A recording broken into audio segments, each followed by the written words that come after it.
Eka, mahasiswa Universitas Terbuka UPBJJ Jakarta dengan nomor induk mahasiswa 860439483. Pada video kali ini saya akan melaksanakan tugas praktikum IPA di SD pada modul 4 yaitu mekanika dengan judul praktikum gaya.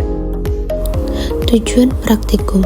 Praktikum ini bertujuan untuk memahami konsep gaya, mengidentifikasi jenis-jenis gaya, mengukur besarnya gaya, dan menganalisis hubungan antara gaya dan gerak, serta mengembangkan keterampilan eksperimental. Jenis-jenis gaya. Yang pertama, gaya listrik statis. Yang kedua, gaya magnet. Yang ketiga, gaya gesek. Yang keempat, gaya pegas. Dan yang kelima, gaya berat. Gaya listrik statis. Alat dan bahan yang dibutuhkan yaitu penggaris, rambut, dan serpihan kertas. Langkah pertama, gosokkan penggaris beberapa waktu pada rambut yang kering. Kemudian, arahkan penggaris pada serpihan kertas yang telah disediakan.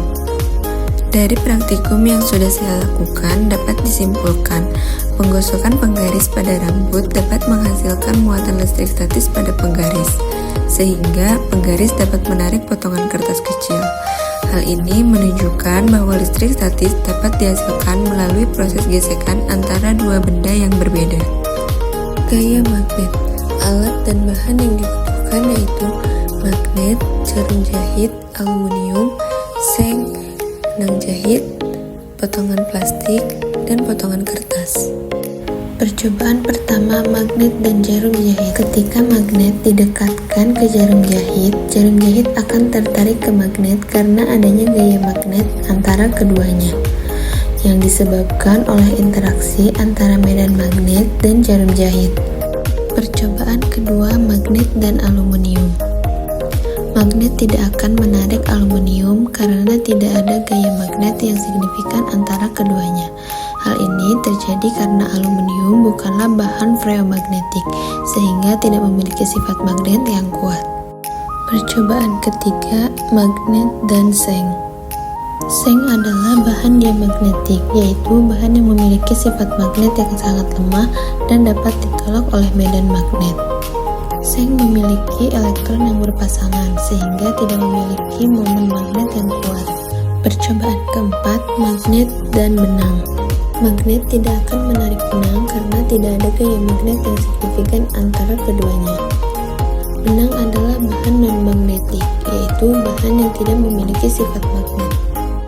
Percobaan kelima, magnet dan plastik. Magnet tidak akan menarik plastik karena plastik bukan bahan ferromagnetik, yaitu bahan yang dapat dipengaruhi oleh medan magnet. Percobaan keenam, magnet dan kertas. Magnet tidak akan menarik kertas karena kertas bukanlah bahan ferromagnetik, yaitu bahan yang dapat dipengaruhi oleh magnet. Dari kegiatan praktikum yang sudah dilakukan, gaya magnet timbul karena adanya sifat magnet di antara kedua benda. Gaya magnet dapat menarik atau menolak benda lain, tergantung pada sifat magnet dan benda tersebut. Benda yang dapat ditarik oleh magnet adalah benda ferromagnetik seperti besi dan nikel, dan benda yang mengandung besi seperti jarum jahit, paku, dan lain-lain.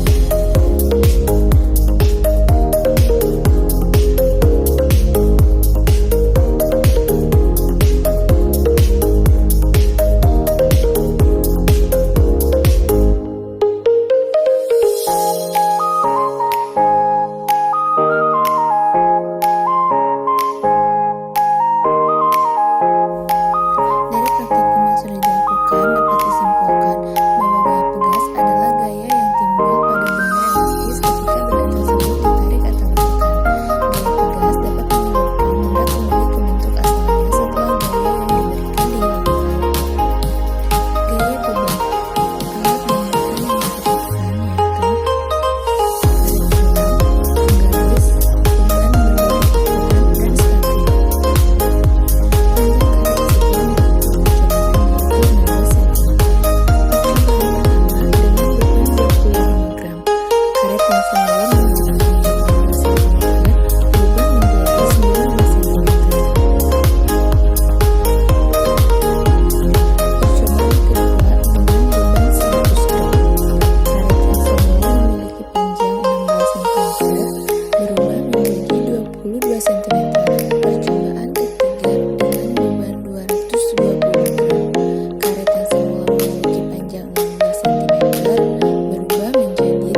sebanding dengan